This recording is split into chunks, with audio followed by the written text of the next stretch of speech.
Welcome back, everybody. We're so glad to have you here for another day of learning. Up first, we're going to have Geddes. She is a cardio geneticist out of Indiana. Unfortunately, she ran into a lot of travel issues and her flight was canceled and she was not able to get here in person, but she is joining us virtually. So we are excited to have you. Thanks, Elle.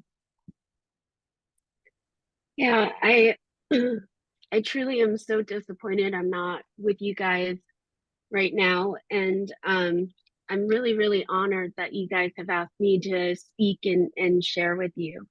And so today we're going to talk about the genetics of heterotaxy, and we're going to spend a lot of time sort of going over some of the general genetics and basics of genetics and genetic testing, because I think that background is really critical to understanding some of the more complex parts. And I think that aspect is also probably the most important to understand uh, as a parent clinically for patients with heterotaxy. And then we'll talk about a little bit about how left and right are established. And then clinically, what are the important aspects of genetics of heterotaxy and how do we think about it? And so I think of your body as being made up of the building blocks called cells. And in each cell, there is a library of information that makes up everything that's you. And that is the genome. And so I then divide that library into the bookcases, which are chromosomes. And you have 23 pairs of chromosomes. One comes from mom, one comes from dad. And on all the bookcases, we can look at generally what are the number of bookcases visually, and what are there large missing or extra pieces. And so occasionally there can be flipped bookcases where a little piece of one chromosome is flipped onto the other. And those are called translocations. But generally, this test is not the most helpful for the average patient with heterotaxy and doesn't give us a lot of insight into why a patient might have heterotaxy. And then all the books are all your genes, and you can sort of read through them letter by letter. We sort of divide those books into so the way that we look at books most commonly is a chromosomal microarray or microarray or array. And that is sort of, are there missing or extra copies of the books or chunks of bookcases? And that looks just at ratios of DNA, which we call copy number. I am sorry, my mouse is a little too sensitive this morning. And so that has been classically the most common test we use to look for copy number. And until really the past few years, probably the main or most sensitive test we've really had routine access to. And so patients with heterotaxy should be assessed for if they have copy number variants or deletions or duplications or missing or extra pieces. But currently there are lots of other tests other than microarrays that can also give us an idea of copy number. So you don't necessarily have to have a microarray to tell if you have copy number variants. And so within those books, within the genes, there are different parts of it. And so if you think of a book, really the meat of it is the chapters and the text, but the other aspects of the book are important and give context to, the cover and, the introduction, prologue, the dedication. Those are parts of the books that are important, but we don't really think about as much and don't focus on. And so we call those chapters, the meat of the book, exons. And then in between the chapters and the parts around the gene that are important to the gene, but less well understood and a little bit more subtle, we call those introns. And so mostly what we focus on are exons. And the reason these names are a little important is it sort of goes into the next parts that we look at. And so when we're reading through the chapters and really all of the gene, we look for sequence variants or typos, and there can be a whole lot of different typos. And so if you think of the line, look at all the bright colors, let's say that is the message of our gene. Well, you can have variations like colors spelled with a U that gets that message across, but is wrong according to spell check. And you can have even more obvious typos like spelling bright with a T, and that looks really wrong, but it still sort of gets the message across and works okay. You can have a much more subtle change, like changing the B or taking out the B, and it really disrupts the message, even though it seems like a sort of smooth line of text and that it could be right. You can have big disruptions, like totally taking out the word bright, but the message still kind of gets across. But if you do it in a different way, the message falls apart. And so that sort of leads into some of the complexity of when we're doing more specific genetic testing, because we have a lot to learn, and sometimes we mostly have the spell check. And so that leads us to the types of variants. And so you want to be really cautious about calling variants mutations or people describing variants to you as mutations, because that is a word that we've used for a long time, but don't like to use anymore because it can be really confusing in a setting where all of us have variants, and this testing is now sensitive enough to detect those. And the word mutation was supposed to be banished from medicine, which hasn't worked yet, in 2015. And that was really the first time the ACMG, or American College of Medical Genetics, released any formal guidelines as to how to interpret changes in the DNA or variants. And if you think about how long people have been working on genetics and doing genetic testing, 2015 isn't really that long ago, and it's still kind of subjective. And so we classify variants into 5 general types: benign variants, which are not disease causing; likely benign variants, which we think with a relative amount of certainty are not disease causing; and then variants of uncertain significance, which is the area where it makes the terminology kind of specific and important. And if you look at this graphic over here, the way that we classify variants, so this benign or not pathogenic, it's saying it's less than 0.1% of variant.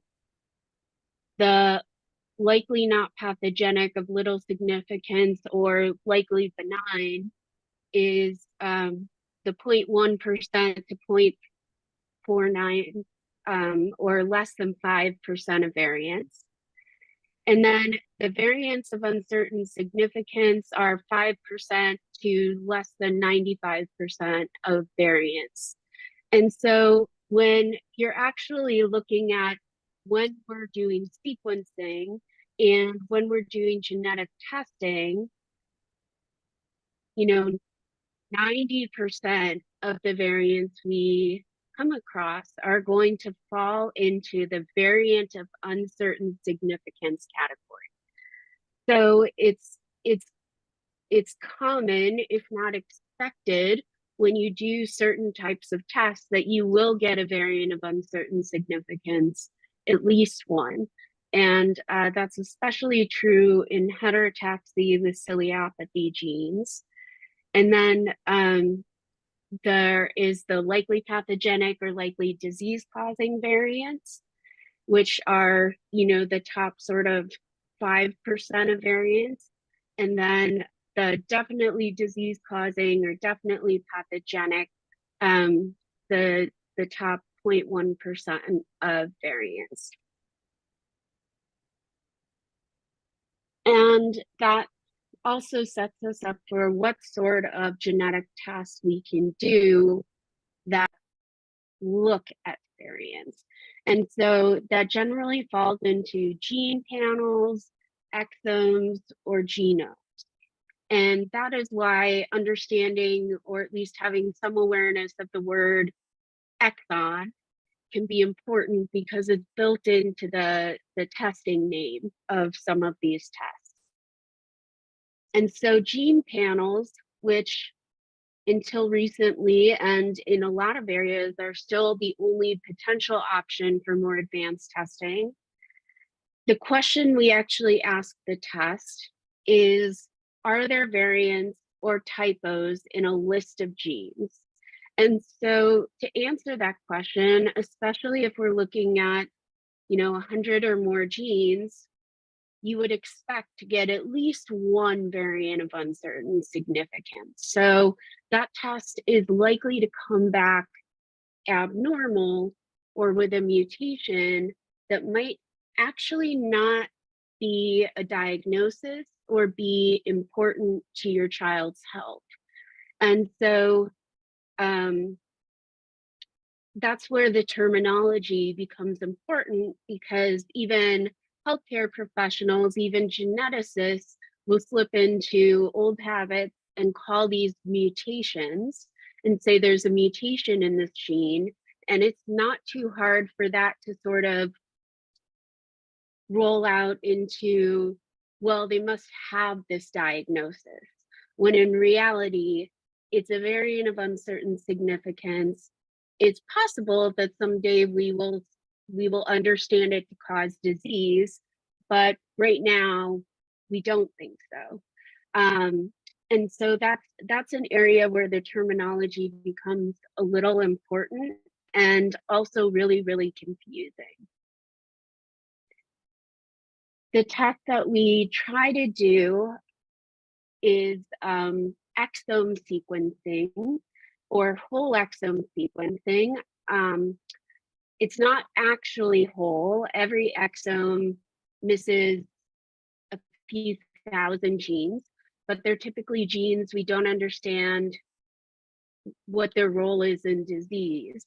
So we get a fairly good picture of what is going on. And as this little graphic shows, when we're talking about the exome or the exons, the sort of meat of the genes, it's only 1% of our whole library or whole genome.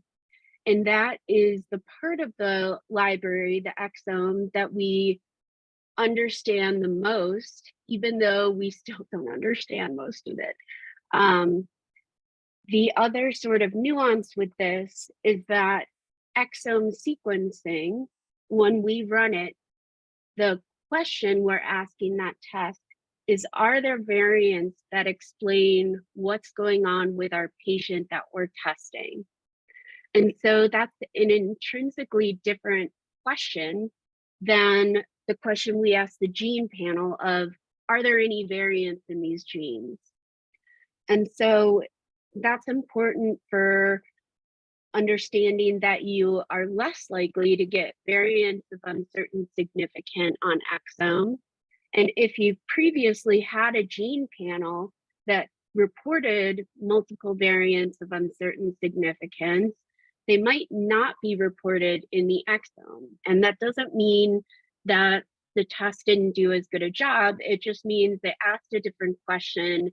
And it said, okay, those variants of uncertain significance, we don't think are important for this patient's health or what's going on with them.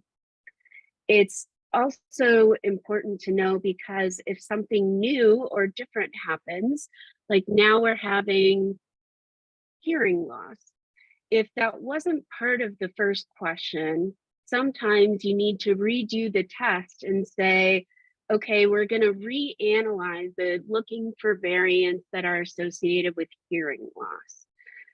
The caveat for heterotaxy is if heterotaxy is listed in the initial indication, even if we find new features of heterotaxy, the original testing should have reported it. So there's some sort of insurance, I guess, in using heterotaxy as a phenotype or term of why does this person have heterotaxy? The other test we hear a lot about is genome sequencing. Once again, it's not actually whole. It leaves out pretty large portions and chunks of the library. But once again, the parts that we are mainly interested in and focus on. And so that does most of our DNA and most of the bookcases. And again, the question asked by this test is, are there variants that explain what's going on with our patient? And so some of the caveats to this testing is that it's highly, highly dependent on the details. So each panel or even each exome, depending on when and where it was run, may or may not include copy number analysis. So if you had an exome or a genome with copy number analysis, you don't need a microarray. That was looked at. And if it doesn't, you might also need a microarray to make sure we're looking at all the common causes we understand for heterotaxy. And as I mentioned, exome and genome are reported based on what we tell them about a patient. And so sometimes initially a patient will be identified to have one or two anomalies and the whole heterotaxy hasn't been put together.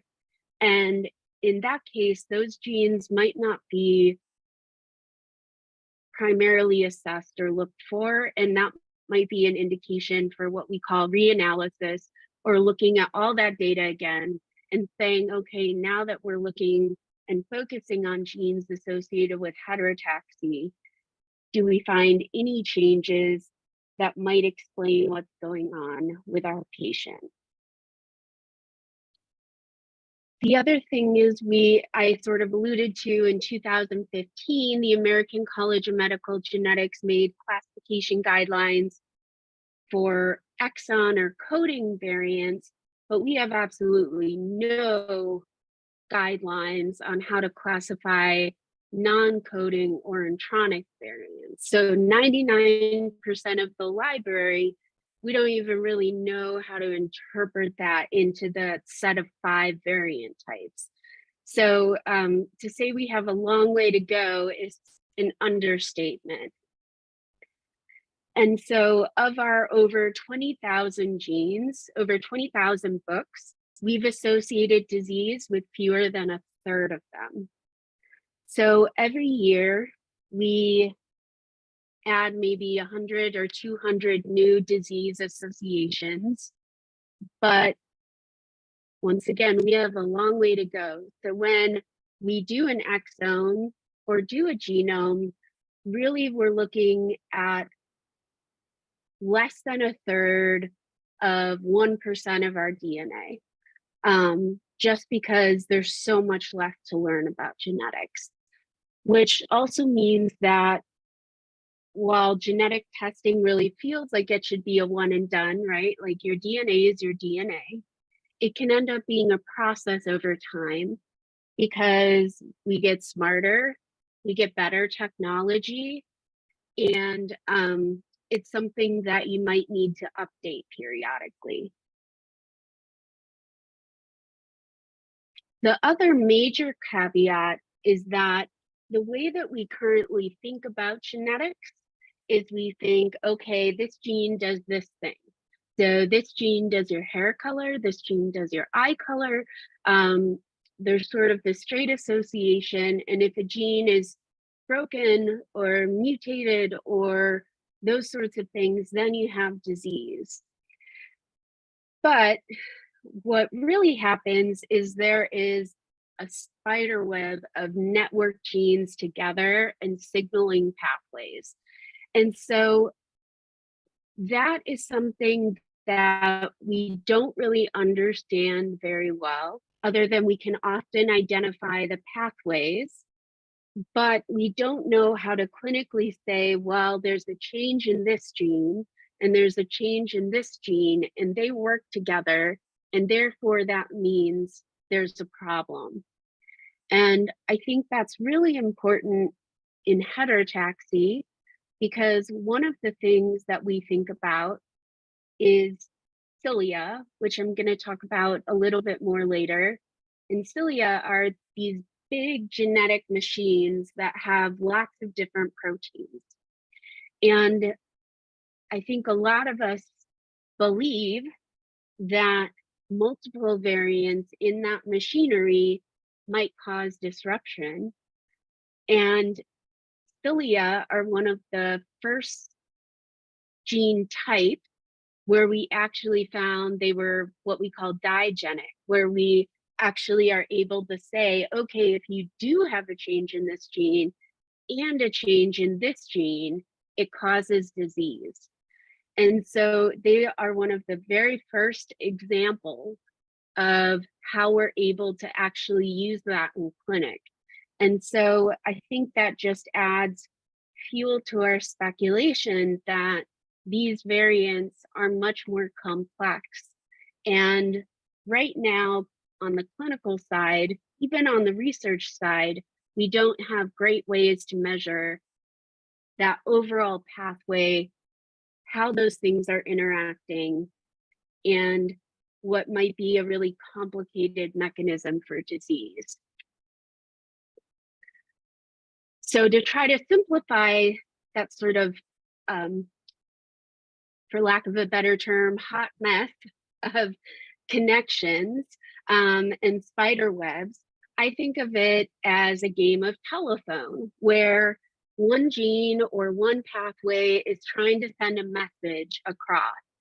And you might have little inputs that sort of either disrupt the message or sometimes even correct the message and put it back on track. And so you might have something where each little change results in a disease versus that straight one broken gene equals one disease. So it might be that multigenic catalog. And the way that we describe that is the terms penetrance and expressivity. And so what this picture is a genetically purple bean and a genetically white bean are having babies. And the way that they have babies is actually all of these babies genetically should be purple, just like this parent bean. And so variable penetrance is what we say for, well, genetically they're purple, but they might or might not even look purple. And then when we say variable expressivity, we say, well, they're all genetically purple, but they might be different shades of purple. They might be light purple, they might be dark purple, everywhere in between. And the final way as well, there's variable penetrance and expressivity. So they're genetically purple. They may or may not look purple, and they might be all different shades of purple. And almost all of the genes that we understand for heterotaxy fall into this. And so that once again just adds further complications to interpreting the variants we get and determining the underlying cause of why someone has heterotaxy. And so these two terms together are the terms we use to try to explain, well, there's this spider web network that talks to each other and comes out on the other side, and maybe it's 100 different typos or variants, and maybe it's 5, but we don't really know. But that's why individuals with the exact same variant from the exact same family can have totally different types of presentations. And so that's really the sort of basic understanding of genetics and genetic testing. And once again, I've sort of alluded to it, but I also want to go into a little bit of the science of how when we're being created, left and right are established. And so first, don't start getting overwhelmed by this slide. I know there's a lot of pictures and terms, but generally when we're being created, we get 3 axes. We call it the anterior posterior axis, which is head to tail, the dorsoventral axis, which is back to belly, and then the left right axis, which is the one that we're most focused on. And so the left right axis is when we are able to say, okay, instead of being completely symmetric, let's give some differentiation to the organs in there. And one of the ways we do that is through ciliary function and messaging. And so to go into that a little bit more specifically, we have an organizational node that's responsible for signaling all of the left right to the different parts that are ultimately going to form the organs. We call those the lateral plate mesoderm and ultimately the organ primordia. And so those terms aren't important. The concept of there is an organization structure that messages this is important. And the way that this does this relies heavily on cilia, or those little structures, and they both move the message. So they functionally will move the message, and they actually can sense the signal of, okay, I got this message. Now, what do I do? How do I form? How do I change this cell or this organization of cells? And so this picture shows, if we have normal ciliary movement, it doesn't account for ciliary signaling or sensing, then we can get sort of a straight message.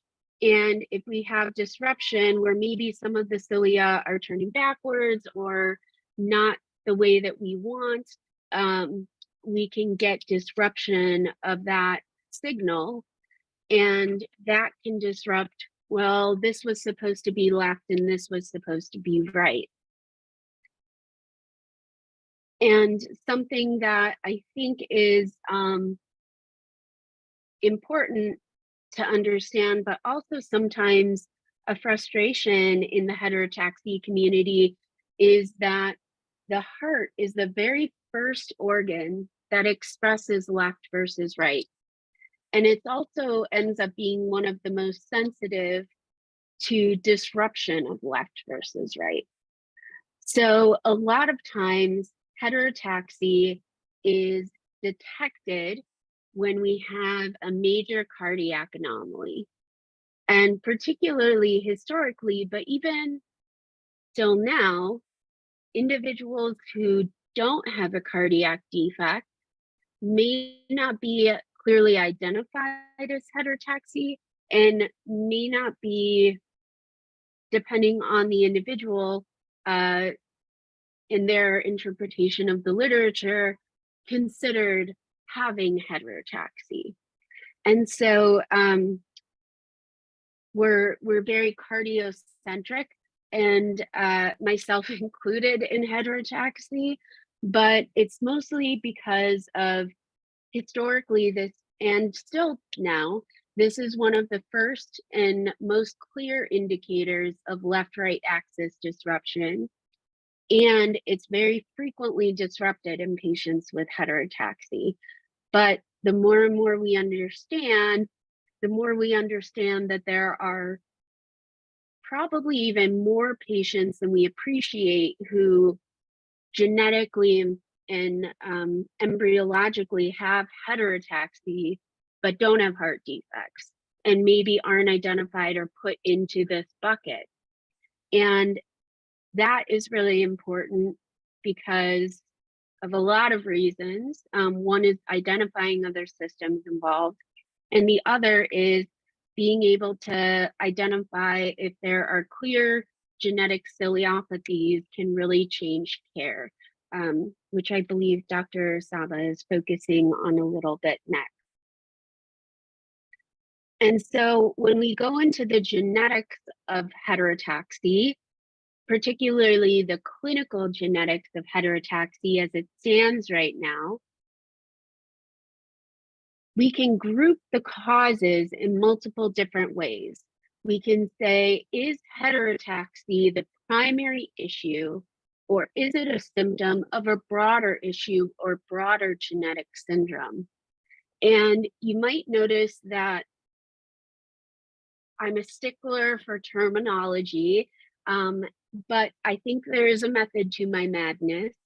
And in this context, I typically don't use syndrome when describing heterotaxy, because the specific terminology of syndrome is supposed to say we have a clear genetic cause.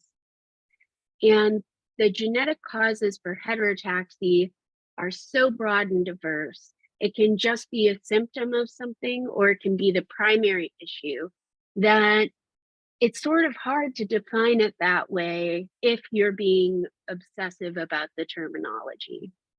And so that's one reason why you might be like, why isn't she calling it heterotaxy syndrome? Why is she just saying heterotaxy? And it's because, well, this might be a symptom of something, or it might be the primary issue. And you guys might recognize this figure from the recent guidelines for clinical care that came out. But this is just a graphic of that. Is this associated with another syndrome or another genetic disorder that has a clear cause?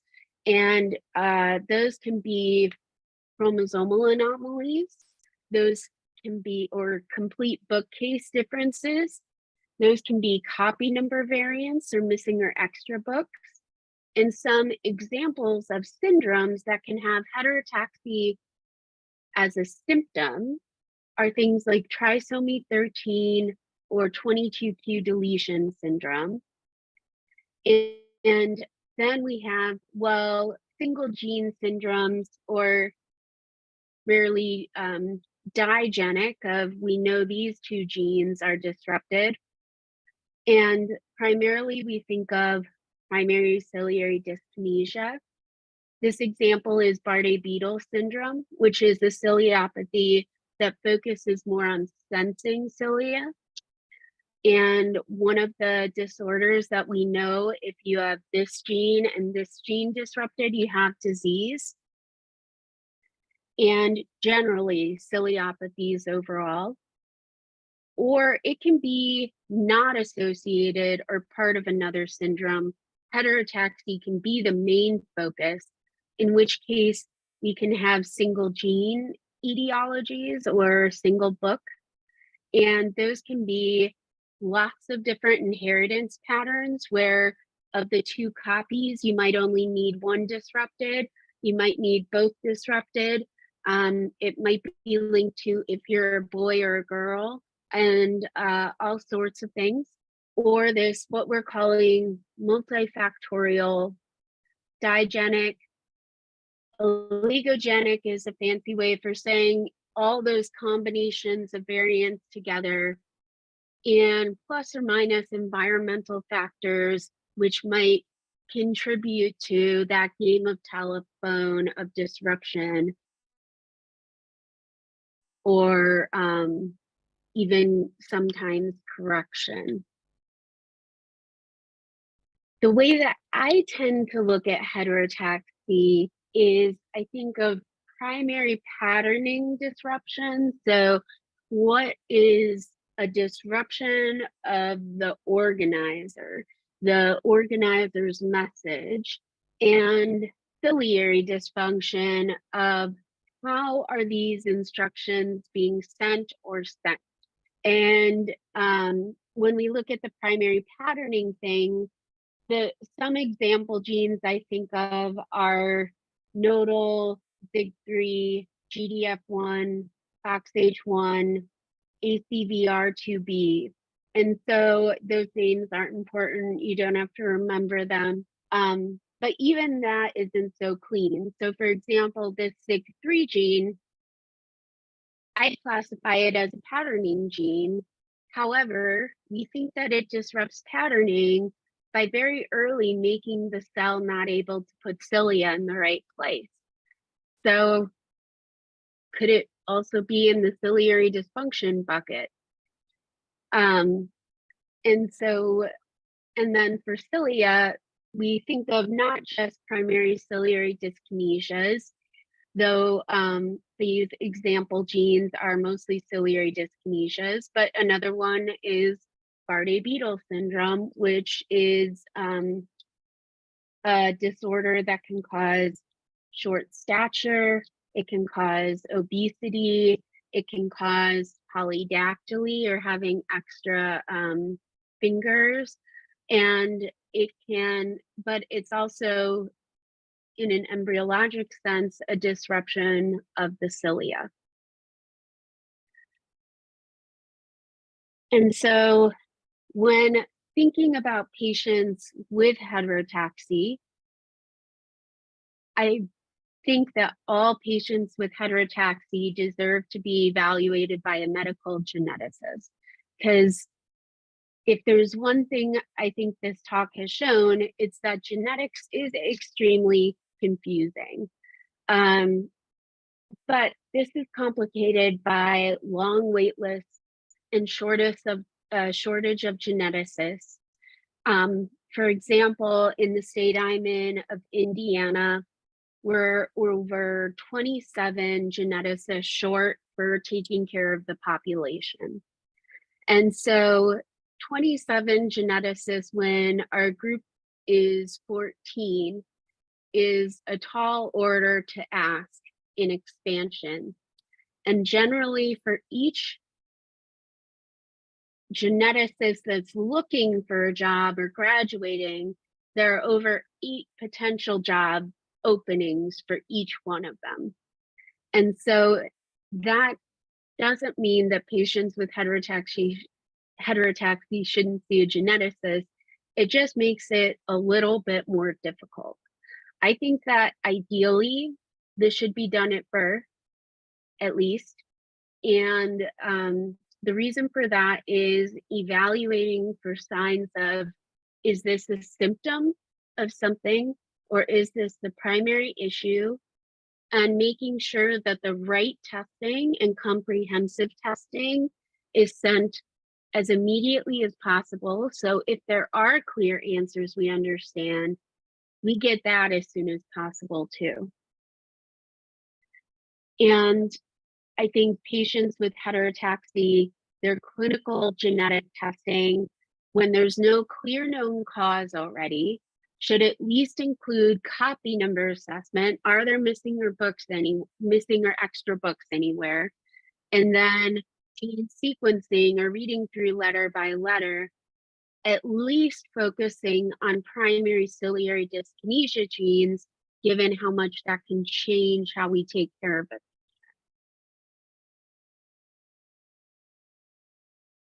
And times to go back to genetics when you've done all the testing and there hasn't been a clear answer. Is something new or different is happening, like the example I used of hearing loss. Reproductive questions or plans. You know, my youngest with heterotaxy is now 3. We're thinking about having another baby, or we're already pregnant. Can we update testing, see if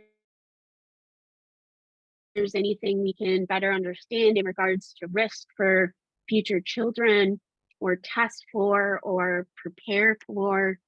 And then periodically for updates in knowledge and technology. And so we typically don't do this more often than yearly. Genetic knowledge moves incredibly quickly and also incredibly slowly. And so often for stable kids who aren't having major medical changes, I do it on more of a 3 to 5 year range to allow for significant advances and potentially significant new technologies or testing availabilities. And for more stable adults, sometimes more like 5 to 10 years might be appropriate. And so those are the things that I try to think of when, and I think are important for the clinical genetic assessment of patients with heterotaxy. The take-home messages are: genetics is complex and constantly changing. Your DNA doesn't change, but our ability to analyze or understand it will. It's all about the details. Abnormal testing or testing with a variant doesn't mean that you found an answer. And normal or non-diagnostic testing that didn't find a variant doesn't mean there isn't an answer. It's just not one we currently understand or can detect by the test we did. And then the final one goes back to those purple beans. When a genetic cause of heterotaxy in a family is known, the severity of the laterality or the severity of heterotaxy can't really be predicted. We usually fall into that variable penetrance and expressivity. So is someone going to have a major cardiac defect? Is someone going to maybe have mostly a subtle interrupted inferior vena cava and bilateral right lung? Is someone all of the above? Sometimes is someone going to have this and not clearly have any laterality defects? It's all sort of unpredictable. And some of it is because of all the complex messaging and signaling that goes into establishing that left right. So even when you have a main driver, exactly how that message is moved by the cilia, exactly how that message is sensed, that can all be essentially somewhat random in that moment of creation or embryologic development. And we aren't able to detect that yet or predict that yet. And so with that, we have some time for questions. I know that's a lot of really complex material. So I'd love to hear what questions you guys have or what I could clarify better.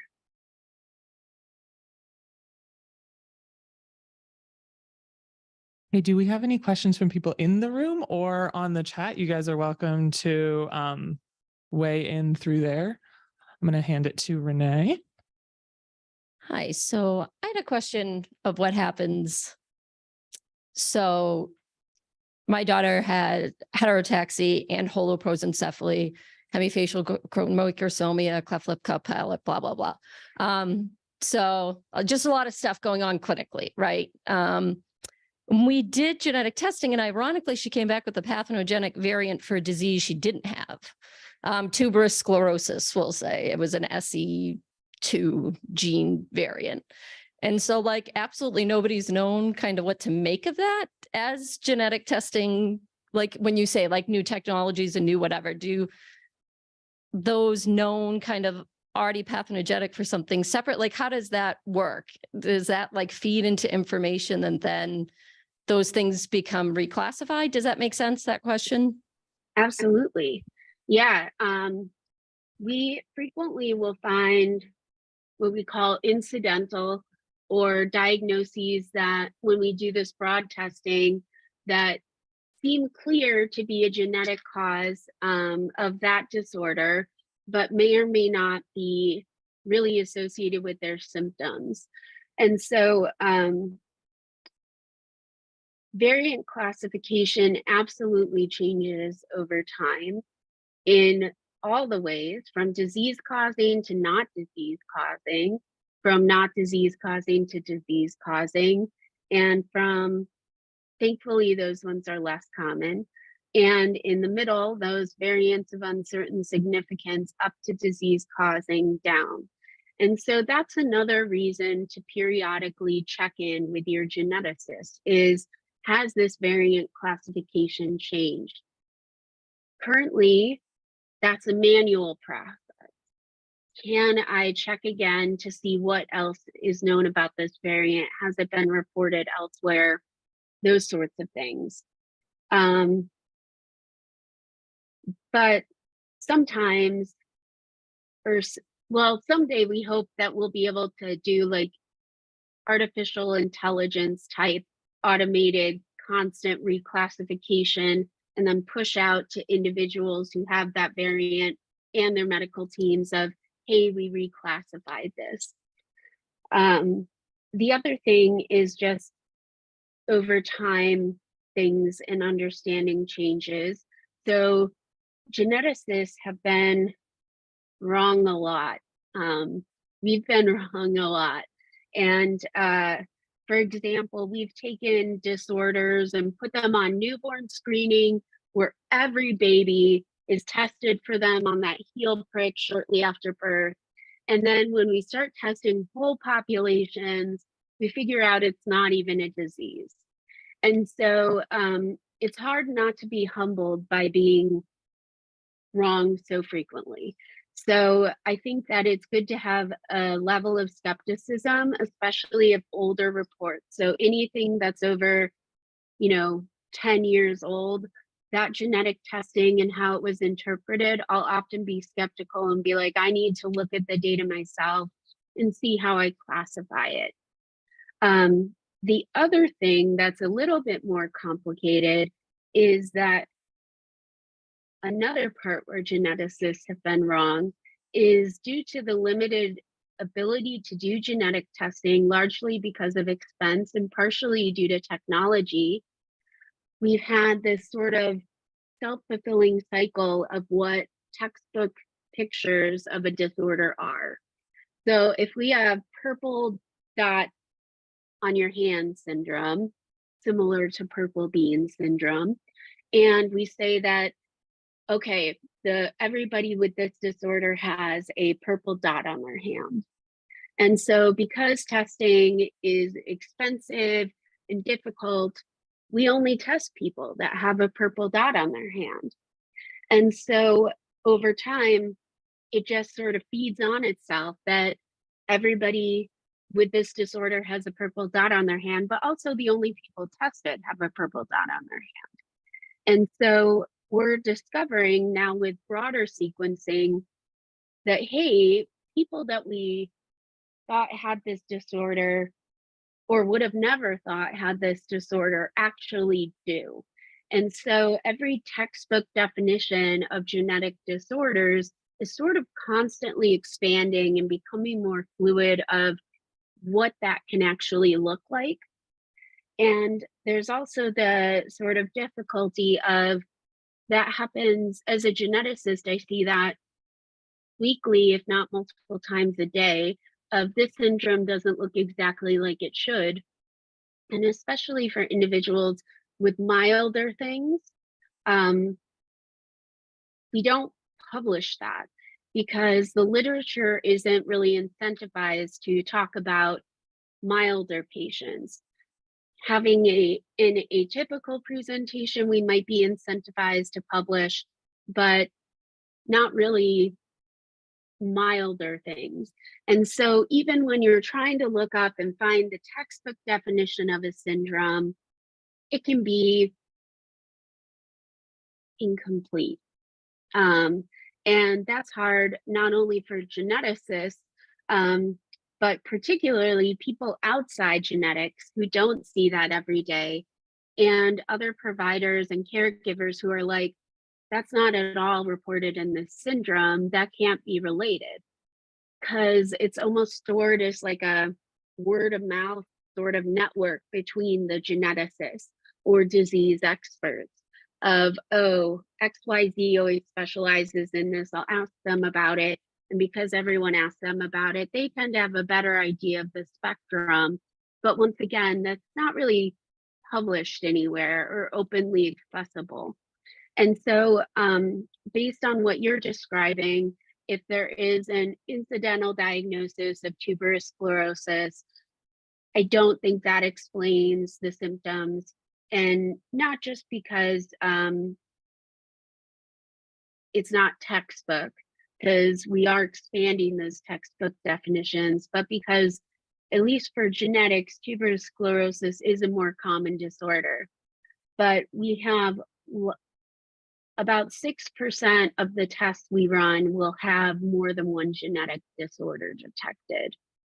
And the most I've personally diagnosed in an individual is 4 separate genetic disorders. I hope that actually answered your question. I think it did. I'm getting a nod. Would you be able to look at, we've got a couple of questions in the chat. Are you able to see those? Yeah. So first, are you someone who, so we have a family who's Zooming in. Their little one is actually admitted right now. They're going to see Dr. Fitzgerald Butt. And then with you, is Sarah going to do the same things at the first appointment that you would do? No. So Sarah's one of our genetic counselors. I work with her very closely. She's part of our team. What we do typically at that first appointment is focus on the understanding of the genetic testing and what testing did we do, what variant did we find, that sort of thing, because especially in that whirlwind of neonatal follow-up, then it's hard to keep track of things. And all these people are coming to you with all these weird foreign terminology things, not even including genetics, let alone genetics. And the sort of take-home point might be that we didn't find anything clear on genetics, so you sort of forget about it. But what I like to do somewhat early is sit down and talk about, this is the test we did. This is what it can show us. This is what it didn't show us. These are those times you follow up. And then a little later, myself or Dr. Ware will check in and say, how medically are we doing? Do we need to do additional testing? Is there anything else we're considering? Though Sarah will flag to me like, oh, this came up at our appointment. Can you take a look at it? And that sort of thing. So it's a little different focus, but part of the same team. And then And thank you for your kind words. That's very sweet. Thank you.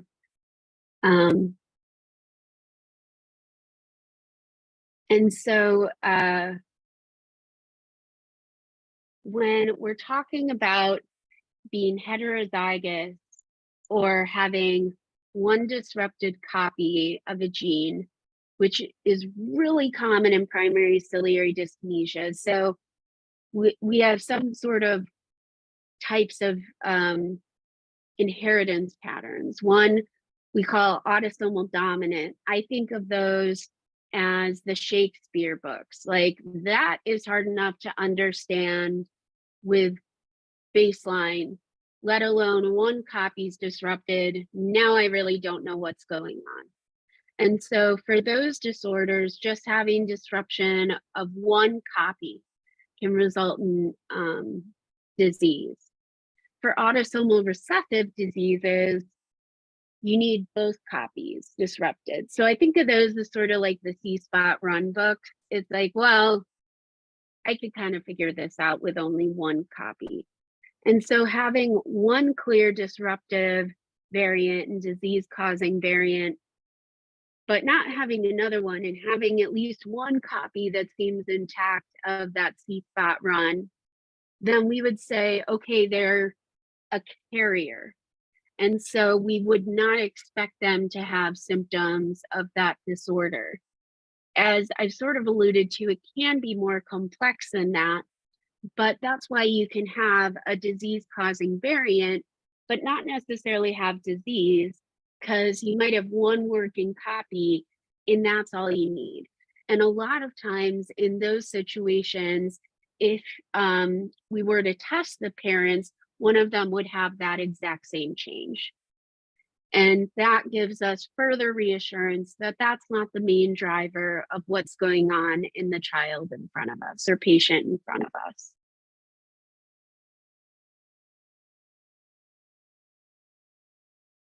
Any other questions or anything about those answers that didn't make sense? Is it okay if I ask a question? Go for it. Is this one on? I don't think this one's on. Is that okay? Oh, it is. Okay. I can hear you. Okay. This is Dave Shidlow from cardiology at Children's. One of the things I and a lot of heterotaxy providers wonder about is the huge kind of range of things that we see in heterotaxy. For example, one individual with what at Boston Children's we would call polysplenia might just have interrupted IVC, and that seems to be it. And then another child might have interrupted IVC and PCD and biliary atresia and a hypoplastic left heart syndrome variant. And so what I wonder is where we are in terms of saying a genetic difference or a collection of genetic differences is going to be responsible for this manifestation or this set of manifestations in a particular patient. Yeah, and so I think that there are a couple different levels and ways to think about that. So the first way I think about it is, well, what type of gene disruption is causing it, like patterning, ciliary, that sort of thing. But even in those moments of like, well, this is the pathway and this is all the different ways it can be disrupted, and it's this pathway and these are all the ways it can be disrupted, there is an element of randomness, because it's okay, we're pushing that signal protein over to where it will be sensed and detected. And so there are factors in there that are totally unpredictable, because it's really in the moment, how fluid's flowing, how things are connecting. And especially if you seem to have a lower level ciliary disruption, I think that that can be really problematic and part of the complication for us figuring all of this out. Because when we try to figure out new ways of genetic assessment, we tend to focus on or try to focus on the most similar patients or the most severe patients, because in theory, they'll have the most obvious genetic difference. But in heterotaxy, I don't know that that's actually true genetically. And so there's that sort of random embryologic aspect. Another part that I think is interesting and evolving is, the machinery for cilia are used in microtubules and other areas of the cell that involve cellular migration and things like that. And so we know now that for cardiac development, cell migration is a major part of it. And one of the things that we've looked at previously is sort of burden of ciliary variants and in specific heart diseases and developmental differences, because neuronal migration is another big area of cell migration. And in those small core cohorts, the way that we've assessed it, we found, okay, the patients who have developmental delay are more likely to have way more ciliary variants than the patients with hypoplastic left heart or single ventricle heterotaxy who don't have developmental delay or don't have these features. And so Dr. Ware has a fairly large consortium of genome sequencing for patients with heterotaxy and are analyzing it in all those different ways. But one of the main complications, even in research, is how do you add up or combine genetic variants that are so specific and have different terminology, and like, how do you add those, or how do you rate those even in the same gene? And so some of the things that we've been experimenting with is there are prediction models that try to turn everything about that gene variant into a number. And it's like, okay, I can work with a number. It might not be perfect, but I can work with a number in figuring out number of variants and burden of variants.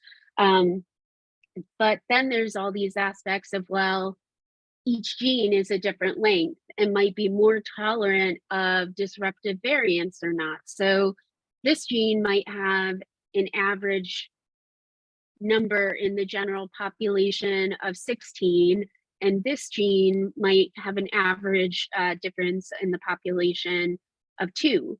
And so there's still a lot of problems of how do we normalize that and make that more concrete. And one of the ways people are doing things like that are polygenic risk scores, which is different than what we're talking about.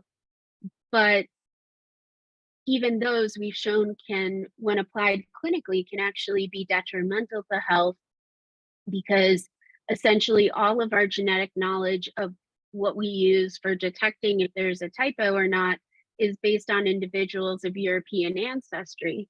So anytime we have anyone who has non-European ancestry, they're more likely to get rare variants or variants of uncertain significance just because they're not represented in our allele frequency databases, which I'm guessing you might be familiar with some of the large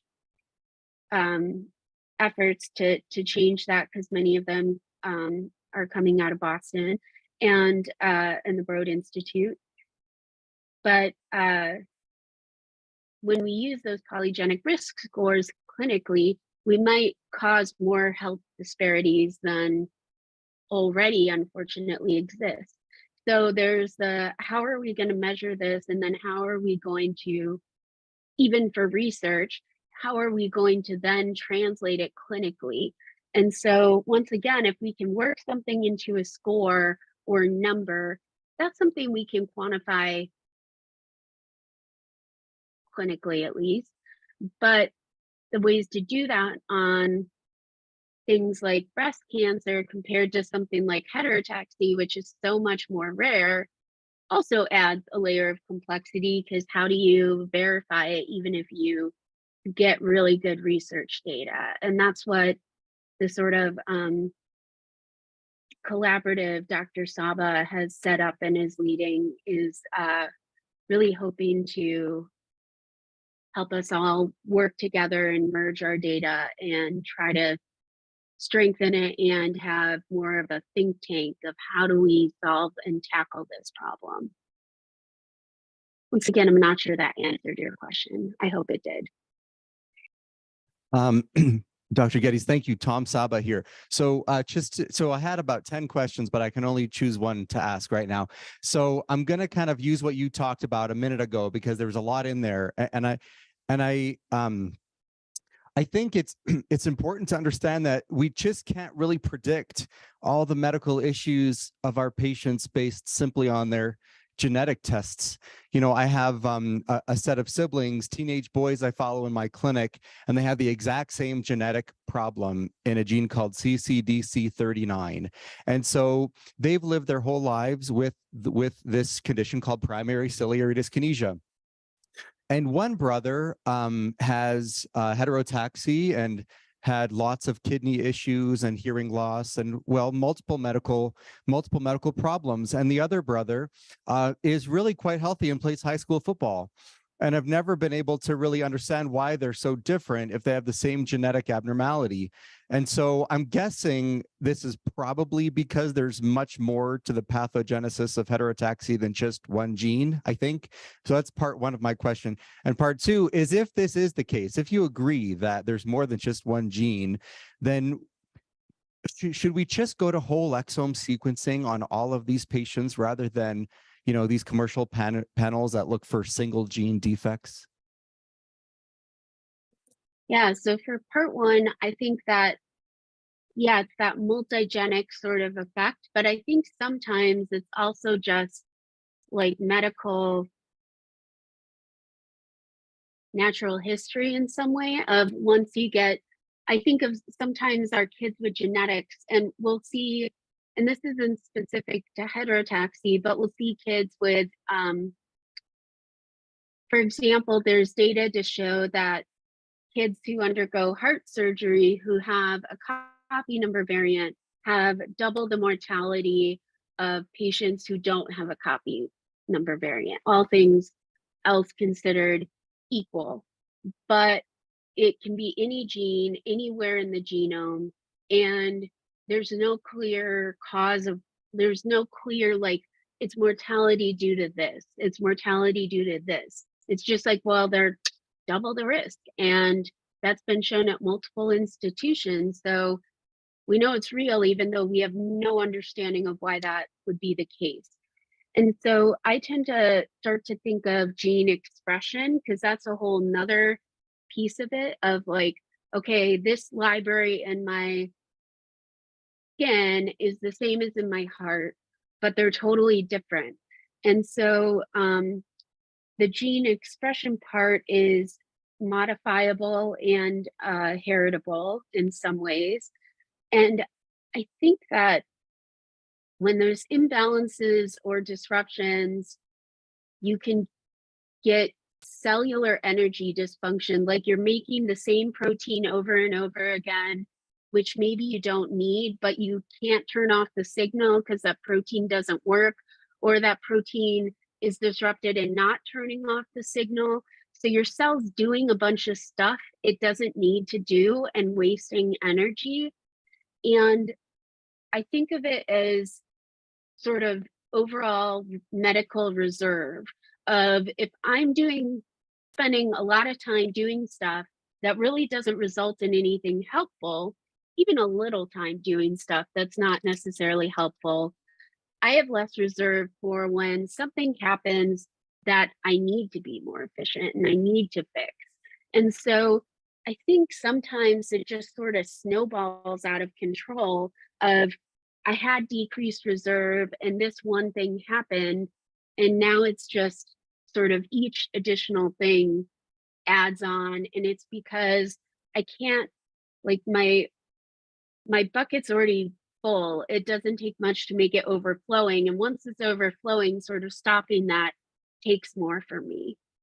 And I think that is very true in our heterotaxy patients, partially because of the multi-system involvement of it can tip off lots of different things. But I think there is some, maybe he has more problems because his reserve is less than his sibling who doesn't have these congenital anomalies, in addition to potentially having those different modifying changes in various pathways. And I think that in an ideal world, every patient with heterotaxy should have rapid genome sequencing at birth, but what we can get insurance to pay for, and as we get more complex testing, what we can get people to support us explaining it and interpreting it becomes more problematic. So I would absolutely love to and prefer to do exome testing over panels. And I love to do genome testing over exome testing. And part of that is, yeah, I know the genome, most of which we can't interpret right now, but that sort of longevity of 5 years from now, I can reinterpret it and it'll be better versus 5 years from now, instead of reinterpreting it, I'm going to do a genome then. I'm not sure that answered your question either, but you know how to get a hold of me with the 10 other questions too. So, and everybody can get a hold of me. My email address is on the first slide. I think that is all the time we have for this. I know we all have 10 or 15 or 20 other questions, so we'll refer you back to the first slide. You can send them straight to Dr. Geddes' email. Thank you so much. This was incredible, and we have so much to think about.